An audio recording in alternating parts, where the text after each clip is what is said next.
오늘 고난주간 둘째 날 새벽기도에 오신 여러분들을 주님의 이름으로 축복합니다. 특별히 노곤하고 힘들고 더위도 머시고 몸도 아프시고 또 이 새벽에 나오는 것이 쉽지 않은데 또한 결심 가운데 함께 하신 여러분들을 주님의 이름으로 축복합니다.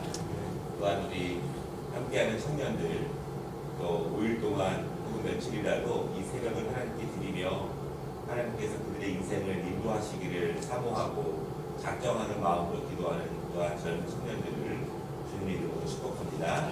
그들에게 하나님이 특별히 함께 하시는 은혜가 있기를 원합니다. 오늘 말씀을 통해서 베드로의 모습을 통해서 또한 우리의 모습을 함께 바라보는 시간이 되었으면 좋겠습니다. 고난주간에 있는 말씀들은 예수님께 집중하지만 그 예수님의 집중을 통해서 우리를 돌아보지 못한다면 고난주간의 본질적 의미를 우리가 놓치는 것이 아닌가 그런 생각을 해봅니다. 예수님 주위에는 수많은 사람들이 있었습니다. 예수님을 믿는 사람이든지 구경을 하러 온 사람들인지 관심이 있는 사람들인지 무수히 많은 사람들이 있었는데요. 특별히 예수님을 하나님의 아들 그리고 그리스도로 실질적으로 믿는 그룹들이 있었습니다. 약 500명 가량의 사람들은요, 예수님이 어디를 가시든지 항상 말씀을 들으러 따라다니는 사람들입니다. 지금으로 말하면 팬처럼 어디를 가시든지 그 정도의 사람은 예수님 주위에서 항상 말씀을 듣는 사람들이 있습니다. 그 안에는 한 120명 정도 예수님의 친위 그룹 같은 제자들이 있습니다.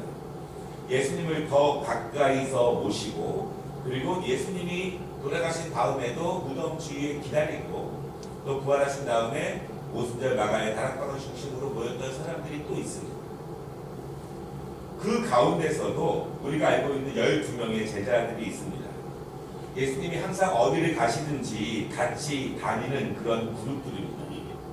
그리고 예수님의 삶을 가까이서 배우고 듣고 혼나기도 많이 혼나는 거죠. 여러분 가까이 있는 사람들이 제자들을 혼나는 것이지 멀리 있는 제자들은 별로 혼날 일이 별로 없죠. 그 12제자 가운데서도 정말 예수님이 어디 혼자 가실 때에도 수행하는 제자가 있는데 총 3명입니다. 베드로와 야고보와 요한, 이들은 예수님께서 높은 산에 올라가셔서 모세와 엘리야를 만났을 때에도 같이 있었던 그 사람들입니다. 사람이 많지만 점점 가까이 하며 그리고 더 핵심적인 제자들의 모습이 있을 수밖에 없습니다. 그 중에서도 베드로는 수제자이죠. 예수님께서 베드로에게 말씀하신 그것 때문에 지금도 가톨릭에서는 초대 교황을 베드로라고 그렇게 생각합니다. 우리는 성경 가운데에서 베드로에 대한 여러 말씀들을 많이 보는데 오늘은 특별히 두 장면을 같이 보기를 원합니다. 첫째로 처음 장면과 마지막 장면을 보는 것인데요. 예수님과 베드로가 처음 만났던 장면은 바닷가에서 만나게 됩니다. 누가복음 5장에 보면은요, 예수님께서 무리들에게 말씀을 가르치신 후에 게네사렛 호숫가, 갈릴리 호숫가에서 이제 계셨는데 그때 호숫가에 배가 두 척이 있었습니다. 근데 그 배 중에 하나는 베드로의 배였습니다. 그때 마침 베드로가 밤새도록 고기를 잡다가 잡지 못하고 집으로 돌아오기 위해서 정리를 할 때였습니다. 아직 베드로가 예수님의 제자가 되기 전이었고 서로 잘 모를 때의 일입니다. 그때 예수님께서 베드로의 그 상황을 아시는지 모르시는지는 모르겠지만 가서 이렇게 말씀하십니다. 깊은 데로 가서 그물을 내리고 고기를 잡으라.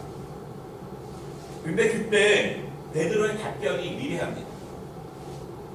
여러분 어떤 사람들은요 순종함에 있어서 믿음이 좋거나 상황이 되거나 내가 큰 믿음이 있을 때 내가 순종할 수 있다고 말하는 사람이 있지만 믿음이 없을 때에도 순종하는 사람이 있습니다. 믿음이 연약할 때에도 위대한 순종을 하는 사람들이 분명히 있습니다. 베드로의 답변이 이렇습니다. 선생님, 우리들이 밤새 수고하였으되 잡은 것이 없지만은 말씀에 의지하여 그물을 내리게 했습니다. 이렇게 답변을 합니다. 우리가 아는 것처럼 베드로가 이 그물을 내렸을 때 많은 물고기를 잡게 됩니다. 그러나 예수님의 말씀을 들어서 많은 물고기를 얻어서 내가 재산상의 이익을 얻었다. 그것이 중요한 것은 아닙니다. 바다에 대해서 누구보다 잘 알고 있는 사람이지만, 누구보다 전문가이지만, 그렇게 자부할 수 있지만, 예수님을 만나서 자기의 모든 경험과 지식들, 그리고 불과 어젯밤 사이에 있었던 일, 그것까지도 완전히 부서져 버리는 그런 경험을 베드로는 하게 됩니다. 때로는 우리가 너무 잘 알기 때문에, 내가 너무 잘 아는 분야라서 그 분야에서 일어나는 일들에 대해서는 순종하지 못하는 경우가 많습니다. 너무 잘 아는 분야이기 때문에 그때는 하나님의 말씀을 순종으로 받지 못할 때가 많습니다. 베드로가 예수님과의 만남을 통해서 무엇을 보았길래 모든 것을 다 내려놓고 예수님의 제자의 길을 따라 나설 수 있었을까요? 그 짧은 만남을 통해서 베드로가 무엇을 보았기에, 어떤 생각을 했길래, 어떤 예수님을 경험했기에 모든 것을 내려놓는, 그리고 주님을 따라가는 그런 결정을 하게 됐을까라고 하는 것입니다. 우리는 누가 따라오라 이렇게 말하면 따라갑니까? 따라가는 것커녕 뭘 좀 해라 이렇게 해도 잘 안 할 때가 있죠.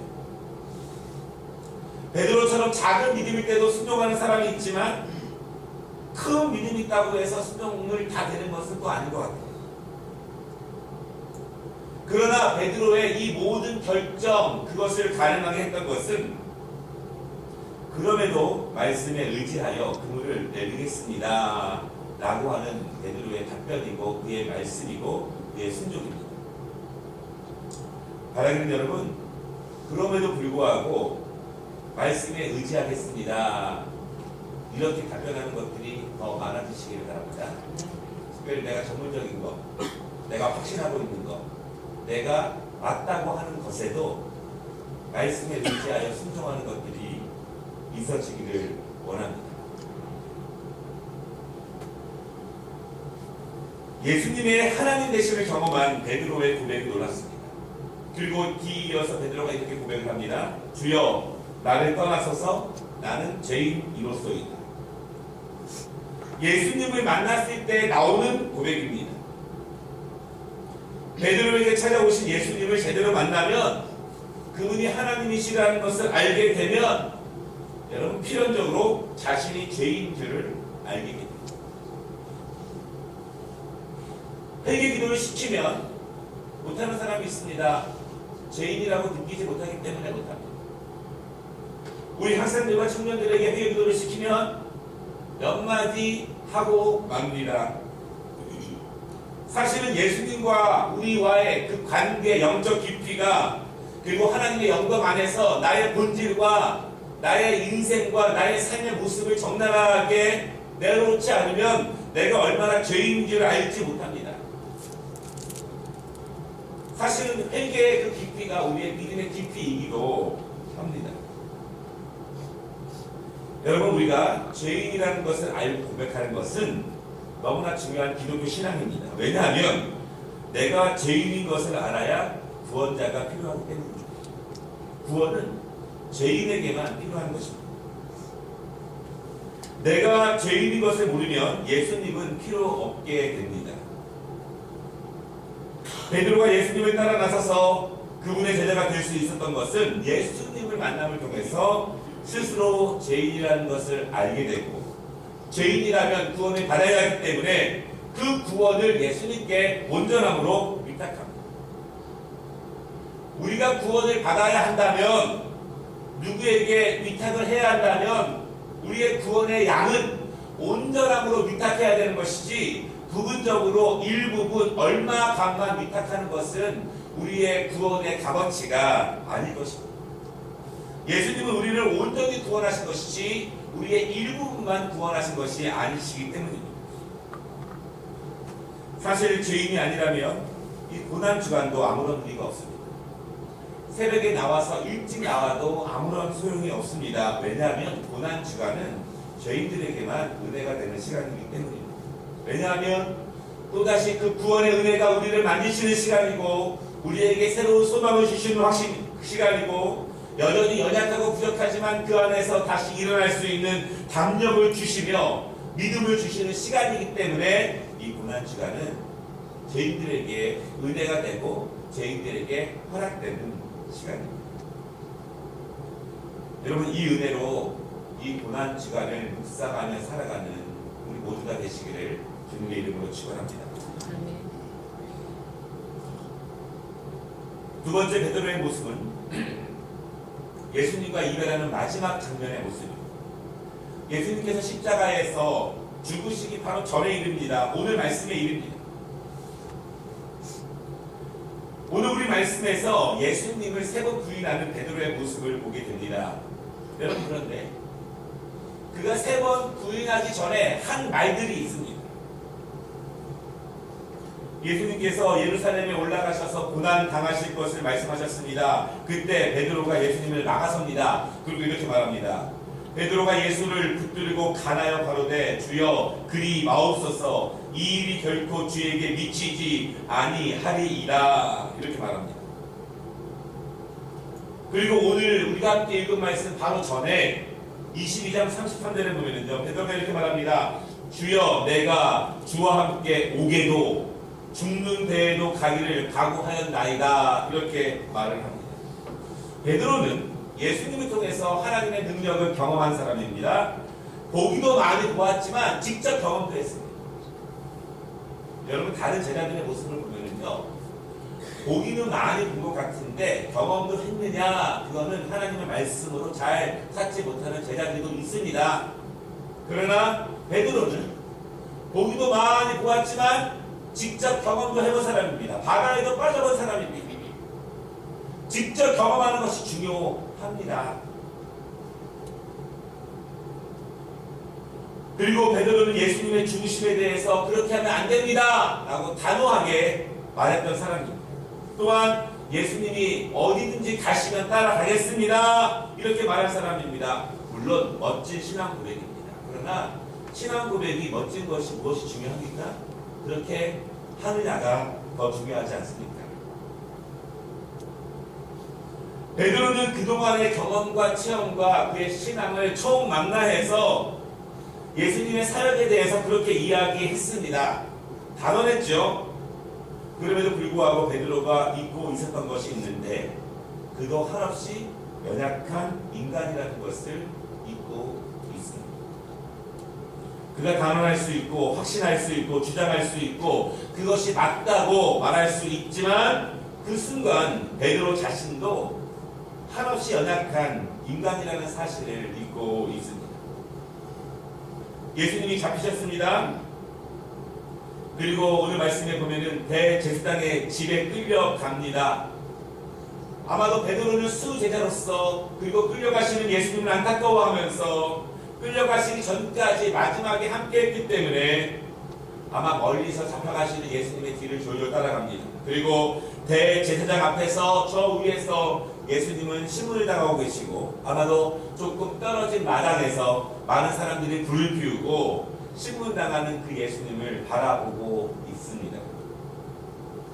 56절 말씀에 그때 한 여종이 불을 쬐고 있는 멀리서 예수님을 바라보고 있는 베드로를 보고 사람들에게 이렇게 말합니다. 여기 이 사람이 저기 예수와 함께 있는 것을 내가 보았다. 그때 베드로가 강하게 부인합니다. 내가 저 사람을 알지 못합니다. 잠시 후에 또 다른 사람이 말합니다. 당신도 저 사람과 한패가 아니냐? 그때 베드로가 이렇게 말합니다. 이 사람아, 나는 아니다. 한 시간쯤 후에 한 사람이 장담하고 말았는데 이 사람이 갈릴리 사람이니 저 예수와 함께 있던 자가 분명하다. 60절 말씀해 보니까요. 그때 베드로가 강하게 부인합니다. 이 사람아, 나는 내가 하는 말을 알지 못하겠다. 이렇게 강하게 부인을 합니다. 장담했었고 예수님께 가면 안 된다고 말했지만 그가 왜 지금 부인을 하고 있습니까? 세 번이나 점점 강하게 부인을 하게 됩니다. 한 번은 아니라고 말할 수도 있지만 사실 우리의 부인도 점점 강해집니다. 여러분, 순종에는 대답이 짧습니다. 불순종에는 대답이 길어집니다. 이유도 많아집니다. 변명도 많아집니다. 내 하면 될 것을 계속 그 이유가 많아지죠. 베드로가 왜 부인했을까요? 함께 고난당하고 싶지 않아서? 신문 당하는 모습을 보니까 무서워서? 어려움 당하고 박해가 찾아올까봐? 61절 말씀을 여러분 주목해 보시기 바랍니다. 주께서 돌이켜 베드로를 보시니 베드로가 주의 말씀 곧 오늘 닭 울기 전에 내가 3번 나를 부인하리라 하시니 생각나서 밖에 나가서 심히 통곡하니라. 통곡하는 것이 중요한 것이 아닙니다. 베드로가 왜 통곡하며 회개했을까요? 닭이 3번 울어서 그가 장담했던 말이 기억나서 그것도 맞지만 61절을 가만히 보면요, 그가 3번째 강하게 부인했을 때, 닭이 3번 울었을 때 저 위에 신문 당하시던 예수님이 고개를 돌려서 베드로를 쳐다보십니다. 그리고 그때 베드로와 예수님의 눈이 마주치게 됩니다. 내가 그렇게 단언했고 그렇게 확실했지만 내가 점점 강도 높게 부인했을 때, 닭이 3번 울었을 때 나를 바라보고 계시는 예수님과 눈이 마주치게 됩니다. 그때 베드로는 밖에 나가서 주체할 수 없을 정도로 심히 통곡을 하게 됩니다. 우리는 우리의 신앙을 확신할 때가 있습니다. 확신하고 장담할 때가 있습니다. 장담하지만 그렇게 못 살 때가 더 많죠. 내가 정의를 내리고 이렇게 해야 한다고 강조할 때가 있습니다. 물론 우리는 하나님의 능력을 체험했고 예수님의 가르침을 배웠고 나에게 역사하시는 예수님을 알기 때문에 그렇게 장담할 때가 분명히 있습니다. 그런데 우리는 그러한 장담할 때도 많지만 예수님을 부인할 때도 많습니다.